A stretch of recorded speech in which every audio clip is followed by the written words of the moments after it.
Now, bubble wrap wasn't invented just to keep your items neatly stored inside packages. It was for epic stress relief. Oh, and one other thing. Apparently, someone thought their house would look awesome with three-dimensional wallpaper. They were going to plaster painted bubble wrap all over the walls. It didn't work, so they tried selling it as greenhouse insulation. That failed too. But they nailed it on the third try. Small bubbles, big bubbles. Hey, what's your favorite? After downing a whole thing of mac and cheese, you've got to clean your teeth. It's a rule. Off you go to grab your blue toothbrush from the bathroom. Up and down, circles, rinse. Hey, good job. Now, how about a bit of mouthwash to keep your breath fresh? That mouthwash you're searching for wasn't always mouthwash. It used to be an antiseptic. You know, the type of thing doctors and nurses use to keep their hands bacteria-free. Minty. Mouthwash was also used as a floor cleaner and a cure for bad diseases. It was even marketed as a hair tonic. Hey, next time I clean my house and find myself out of cleaning products, I might just pop a few lidfuls of mouthwash into the bucket. Play-Doh. Yeah, you love it. I mean, it does whatever you want it to. Stretch it, sculpt it into a dinosaur, make the world's longest blue pasta type thing. Just don't chuck it at the walls. Unless… Yep, Play-Doh was initially supposed to be a wallpaper cleaner. And it wasn't until 20 years later that it became the clay we all love to squeeze into weird shapes. It was a popular way of getting all that soot off your wallpaper. Everyone was using coal to heat their houses back then.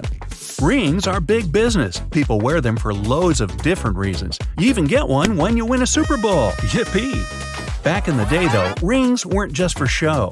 Archers used to wear them to protect their fingers from their bowstrings, and people doing needlework used them to make sure they didn't hurt themselves, all while looking extra stylish. Egyptians used them as seals, a personal ring signature. You walk into your very nice Egyptian office thousands of years ago. Everything's made of gold for some reason. Your boss walks in, "Sign this, please," and all you do is place a bit of wax on the paper and press your ring on it. Sweet, great idea! What if you lose your ring, though? Along with Play-Doh, everyone loves a Slinky, especially when it's in a YouTube video with some funky music in the background. They were actually invented by accident. Back in the 1900s, an engineer was working hard at his desk to find a way to keep sensitive nautical equipment steady while the boat was swishing around all over the place.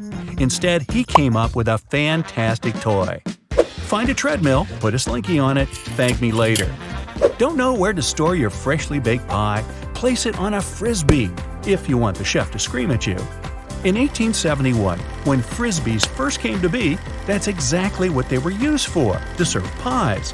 Here you go, your strawberry pie on a Frisbee tin. College students came up with a much better use for them, though. Can you do the thing where you throw it upside down? When you go to bed, you expect your pillow to be as soft as cotton, or maybe you prefer it a bit stiffer. The first pillows, however, weren't fluffy-wuffy soft. They were as hard as stone, because, you know, they were literally made out of stone. They were designed to lift your head off the ground and stop little critters from crawling all over us. Ew. They eventually turned soft, thankfully. I don't think my neck could handle a stone pillow right now. I'm sore just thinking about it. Hey, if you're anything like me, hey, aren't you glad you're not? You probably can't walk for even a few seconds in heels without falling over. I think even standing up might be a problem. Back in the 16th century, Persian soldiers used high heels to get more accuracy from their bows while on horseback. It helped them get that little bit taller. T-shirt. Now, why is that called a t-shirt? Come on, people. Well, they didn't used to call them that. These classics used to be standard-issue undershirts for the Navy. Back then, about 100 years ago, the word t-shirt wasn't even in the dictionary. Back in ancient Egypt, some people walked around with eyeshadow. Now, you might think they were really ahead of the game when it came to fashion. That might be true, but mostly, they put it on to protect their eyes from the glare of the raging hot desert sun. No aviators back then. It was also used as a part of some ceremonies. We don't really know what they were doing or why, but for sure, they look good. Can't wait to see someone skiing down a hill with a face full of eyeshadow. Okay, you're having memory problems. No worries, we've all been there. Where? I forget. Go to your drawer and grab a stack of, those thingies, Post-its. Now write yourself a note. I'm almost out of Post-its. Ooh, very efficient. They were invented by accident by a scientist who was researching different glues. While he was trying out different mixtures, he discovered a special recipe for a glue that only stuck very lightly to most surfaces. He was actually trying to do the opposite, find the recipe for the biggest, baddest glue ever, one that could hold up framed paintings. Still, I'd argue that Post-its are probably way better than an adhesive that strong.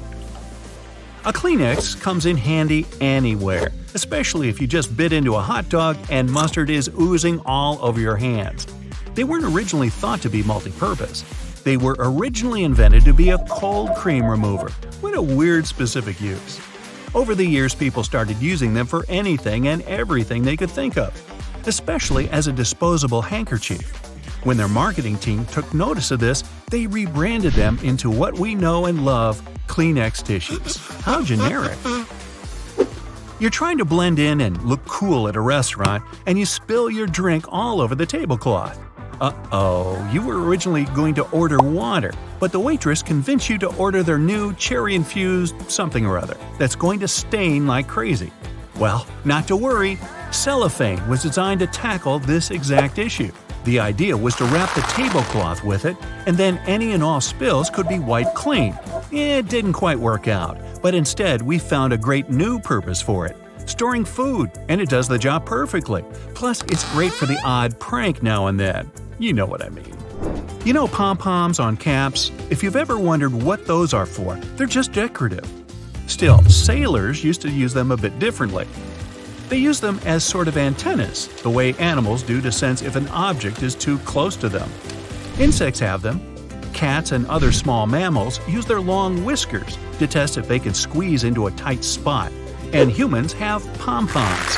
Thanks to them, no more bumps on the head.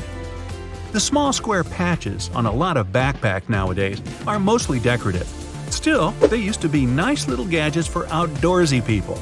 They used to tie extra equipment onto those squares, or use them to tie their muddy sneakers onto. They might have lost their usage over the years, but they kept their funny name. You can call them lash tabs or pig snouts. A good pair of sunglasses completes any outfit. They're not just for show. A lot of professionals rely on them. Professional drivers, pilots, construction workers, they all use them to make their jobs safer. About 1,000 years ago, judges used to wear them. Picture this, you're in a 12th century trial. Wonder how the judge is going to rule on this one. You try really hard to guess what the judge is thinking, but you can't. The judge has sunglasses on, the perfect way to hide your face while you interrogate someone.